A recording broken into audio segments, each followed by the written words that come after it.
फिर उसके बाद बजाय इसके कि सादगी से रहे, सरलता से रहे, अच्छाई से रहे, सिनेमा बनते हैं, लोग देखते हैं उसको कि ये पाप कर्म किया, वो पाप कर्म किया, उसके फलस्वरूप ये हो गया, ये बीमारी हो गई, वो बीमारी हो गई, ये तकलीफ हो गई। रात दिन हम लोग देखते रहते हैं जिसको कि सेल्फ डिस्ट्रॉइंग कहना चाहिए। आज ये तकलीफ हो गई है, आदमी मुझे कोई आके बताते, माँ मेरे पति का ऐसा है, मेरा बच्चा पागल हो गया, मेरी लड़की का ऐसा हो गया, वो, और तुम सब ठीक कर दो, मेरे पति को भी ठीक कर दो, बच्चों को भी ठीक कर दो, मेरी लड़कियों की शादी भी करा दो। अरे भाई, तुम्हारी क्या संपदा परमात्मा के पास है? तुम अगर बैंक में जाके कहो कि हमें 1 लाख रुपया दो, तो आपको 1 कौड़ी भी नहीं देने वाला ना कोई। आपकी भी कुछ तो संपदा परमात्मा के पास होनी चाहिए। हमने क्या संपदा जोड़ी? सहयोग में आने के बाद भी बहुत से लोग पार हो जाते हैं। पार होने के बाद सोचते हैं हाँ माता जी हमको बड़ी ठंडक आ गई, शांति मिल गई। माने ये कि मुझे सर्टिफिकेट दे रहे, खाता डाला ठंड, जीव ठंड डाला, मुझे सर्टिफिकेट थोड़ी चाहिए कि भाई मैंने तुमको पार किया कि नहीं किया। मेरे को थोड़ी कोई भगवान को सर्टिफिकेट दिखाने का है। अब आप पार हो गए, अब आप अपनी संपदा जोड़ो। अब आप संपदा जोड़ सकते हैं, उसको जोड़ा कि नहीं ये तो देखना चाहिए।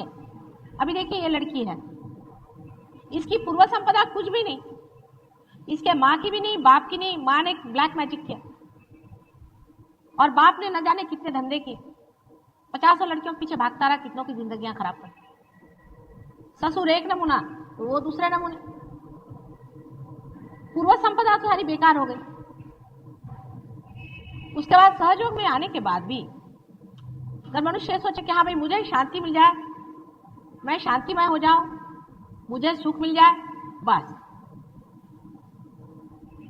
तो सहयोग का कोई भी दर्शन आपको नहीं उसका लाभ कुछ भी नहीं। सहयोग से विवेक आना चाहिए, विजडम आना चाहिए। सहयोग से जानना चाहिए कि परमात्मा ने जो दीप हमारे अंदर जलाया है, ये जो आत्मा की ज्योत हमारे हर एक प्रत्येक से बह रही है, जिसको हम चैतन्य की तरह से जान रहे हैं, इस चैतन्य को पाने के बाद इससे हमने कौन सी संपदा जोड़ी, कौन सा विशेष कार्य करते हैं? नहीं तो मनुष्य इतना सुपरफिशियल ही रहता है, सारी जिंदगी वो इसी में बिता देता है। अनेक जिंदगियां वो ऐसे बिता देता है। खाना खाना, शादी करना, किसी मेहमान के यहाँ जाना, किसी को बुलाना, बस इसके सिवाय उसका कोई और प्रगति की ओर या अपने उत्थान की ओर जरा सा भी विचार नहीं है। इतना उथलापन जीवन की तरफ होने की वजह से हम लोग अगर कीड़े मकोड़े जैसे मारे जाते हैं तो उसमें क्या आश्चर्य, क्योंकि परमात्मा की सत्ता में आपका क्या महत्व है? परमात्मा की सत्ता में आपका कौन सा हाथ हो सकता है? किसी भी गवर्नमेंट में आप देख लीजिए, जहां पर कि लोग किसी भी तरह से विनाशकारी कार्य करते हैं, वो निकाल दिए जाते, या अगर वो किसी तरह का कार्य ही नहीं कर सकते, बिल्कुल आलसी हो जाते हैं, उनको भी कोई तनख्वाह नहीं देता, वो भूख के मारे मर जाते। उसी प्रकार परमात्मा के राज्य में अगर आप कोई सी भी संपदा नहीं जोड़िएगा, कुछ भी नहीं पाइएगा, तो हाँ मुझे तो शांति मिल गई, मैंने तो पा लिया, माँ ने मुझे दे दिया, सब दूर मेरे इश्तेहार लगाने से कोई फायदा नहीं होना। गहरी बैठ होनी चाहिए, गहरापन होना चाहिए। आप सोचिए आपने सहयोग में क्या क्या किया, कितने साल से आप लोग सहयोग में हैं। सहयोग के बारे में आप कबीर को पढ़ें, गहरी बैठक आप देखिएगा, गहरा, आप ही जैसे इंसान थे वो भी, पर उनका गहराई, यानी अभी तक भी कहीं भी उनका एक पद सुन लीजिए तो मनुष्य गहरा उतरता है। हमारे अंदर कोई गहराई कोई आला की डोळे गेलेच पाहिजेत का तिकडे, कोई आया कि आंख उधर, चित्त तो कम से कम इधर रखो, अटेंशन से देखो, इधर उधर आंख नहीं घुमाना, सीधे चित्त से बैठो, जरा बात सुनो। अपने जीवन के प्रति अपने और एक तरह की इज्जत होनी चाहिए, रिस्पेक्ट होना चाहिए। हमारा जीवन कोई ऐसा व्यर्थ नहीं है जो हम ऐसी वैसी चीजों में बर्बाद करें।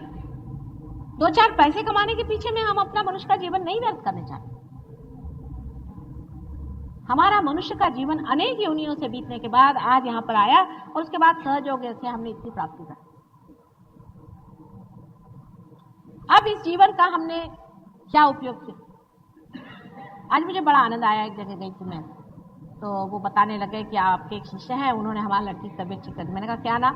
कुछ नाम उन्होंने बताया, मैं तो मुझे याद नहीं उनको, मैं देखती हूँ होंगी, मेरे नाम भी याद नहीं मुझे। मैं तो अपने बेटों को उनकी आंख से पहचानती हूँ। पर बड़ा आनंद आया। नहीं तो बस मेरे बच्चे को ठीक कर दो, मेरे बाप को ठीक कर दो, मेरी नौकरी ठीक कर दो, मेरे फलाने को ठीक कर दो, ये एक चला। जब वो हुआ उसके बाद दूसरी चीज ये है कि माँ तुम्हारी वजह से सब कुछ हो गया, हमको ये मिल गया, हमको शांति मिल गई। अरे भाई मिला तो अब क्या करें तुम्हारा, तुमको भी तो कुछ पाना चाहिए, तुम्हारी भी तो कोई संपदा जोड़नी चाहिए। तो अपना अर्थ पहले समझो। देखिए आज इस लड़की को देखने से आपको पता चले इसके अंदर भूत बाधा है। जब भी मेरे सामने आती वो भूत यूं यूं यूं यूं करता है ना, आपने देखा है। आप कहेंगे माँ मासूम है, भगवान ने इसे क्यों कर दिया। भगवान कभी भी किसी पे अन्याय क्यों करेंगे? वो तो करुणा निधि है, प्रेम के सागर है, वो तो आपको शांति देने के लिए उतावले है, पर आप ही लोग नहीं लेना चाहते उसे, वो तो भी क्या करे। आपको सिर्फ स्वतंत्रता दी है ना,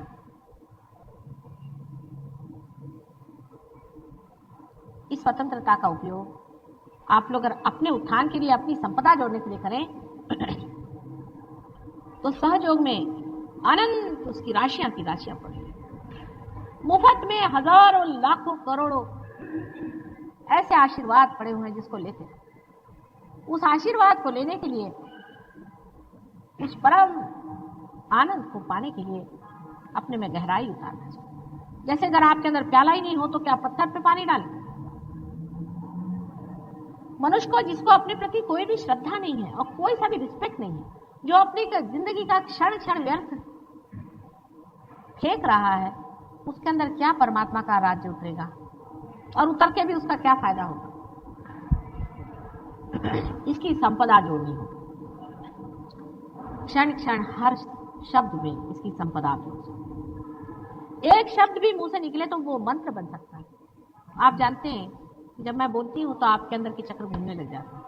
इसी प्रकार आपकी भी जिह्वा पर जब प्रेम का राज्य आ जाएगा तो जो शब्द आप एक भी शब्द बोले वो मंत्र मात्र हो जाता है, और जो कुछ भी बोलोगे वो सत्य हो जाता है।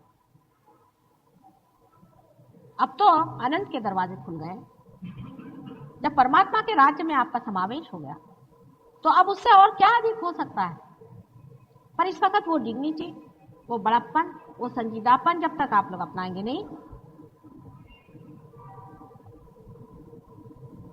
तो परमात्मा के द्वार पर भी आपको कितनी देर कोई खड़ा रखे। आपके लिए सिंहासन तैयार किया कि आइए बैठिए, लेकिन आप में अगर ये शक्ति ही नहीं कि उस सिंहासन पर बैठे, वो संजीदापन ही नहीं आपके अंदर में, तो वहां बैठ के भी क्या होगा।